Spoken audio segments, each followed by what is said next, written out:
Selamat pagi Bapak Ibu serta saudara-saudari yang terkasih. Selamat bertemu kembali dalam program Repa Renungan Pagi GKJ Mino Martani. Pagi ini kita akan mengawali aktivitas kita dengan belajar firman Tuhan yang terambil dari Titus 3 ayat 3 sampai ke 7. Demikian bunyinya. Karena dahulu kita juga hidup dalam kejahilan, tidak taat, sesat, menjadi hamba berbagai-bagai nafsu dan keinginan. Hidup dalam kejahatan dan kedengkian, keji, saling membenci.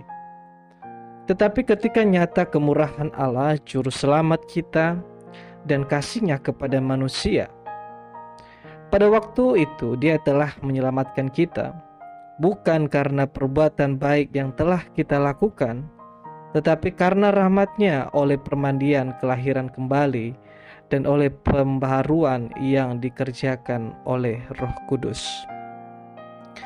yang sudah dilimpahkannya kepada kita oleh Yesus Kristus Juru Selamat kita, supaya kita sebagai orang yang dibenarkan oleh kasih karunia-Nya berhak menerima hidup yang kekal sesuai dengan pengharapan kita.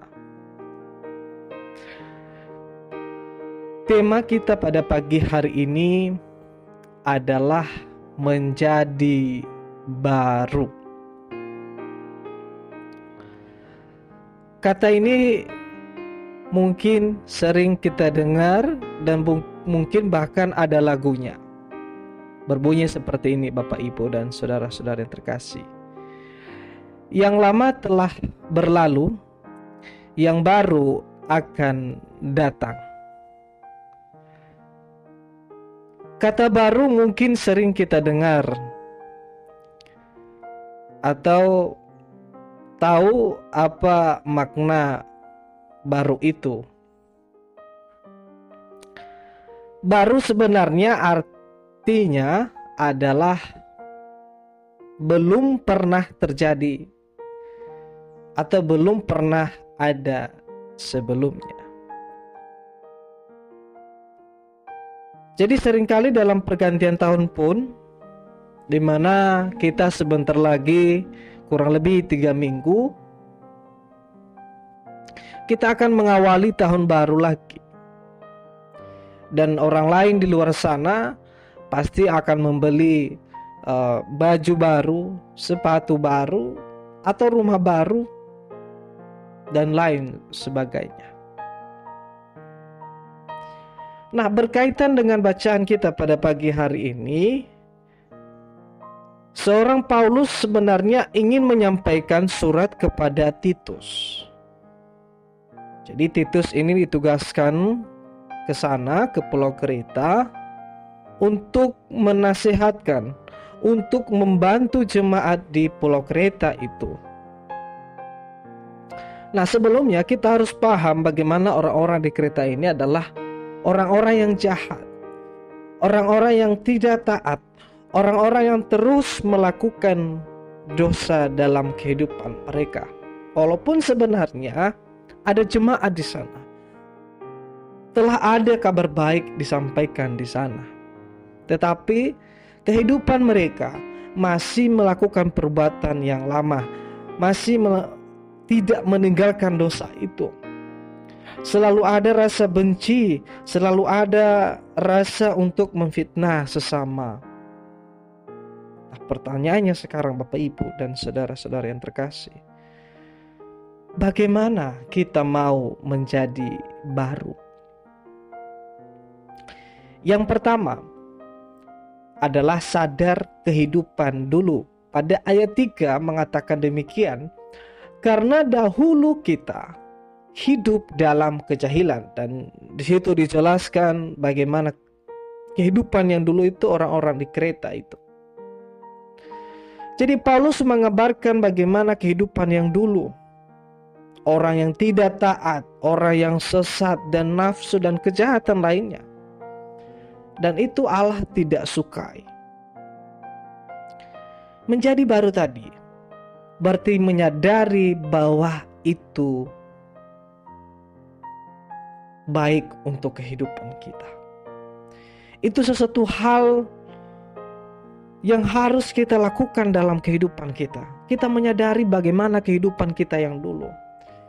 Kita harus mengambil komitmen dalam hidup ini untuk dapat melakukan hal-hal yang baik. Bagaimana kita bisa mau menyenangkan hati Tuhan? Mungkin di tahun ini kita mengalami banyak masalah, banyak kendala. Tetapi kita mampu melewati itu. Mungkin dulu kita suka marah kepada sesama kita, kepada orang tua kita, kepada anak kita. Tetapi mari kita mau berubah dalam hidup ini. Yang kedua adalah sadar ada karya keselamatan.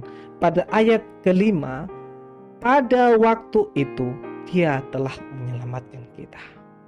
Paulus tidak hanya berbicara kepada satu orang saja, tetapi Paulus berbicara kepada semua orang itu diselamatkan. Allah telah memberi dirinya melalui Yesus. Kita sadar akan hal itu. Bagaimana kasih Allah dalam diri kita, sehingga Dia mengorbankan dirinya hanya untuk manusia. Nah, sehingga dalam kehidupan kita harusnya ada pembaharuan yang kita lakukan. Kita menyadari, kita membuka hati dan pikiran kita juga. Itu yang terpenting. Yang ketiga adalah sadar ada kehidupan kekal pada ayatnya ke-7. Berbunyi demikian, supaya kita sebagai orang yang dibenarkan oleh kasih karunia menerima hidup yang kekal. Menjadi baru adalah orang yang sadar bahwa hidup ini dibenarkan oleh Allah dan akan menerima kehidupan yang kekal. Kenapa demikian? Karena ada kasih-Nya, ada kasih Allah yang telah kita terima. Dan itu menjadi harapan bagi kita semua sebagai orang yang percaya kepada Dia. Amin. Demikian renungan pagi ini. Tuhan Yesus memberkati.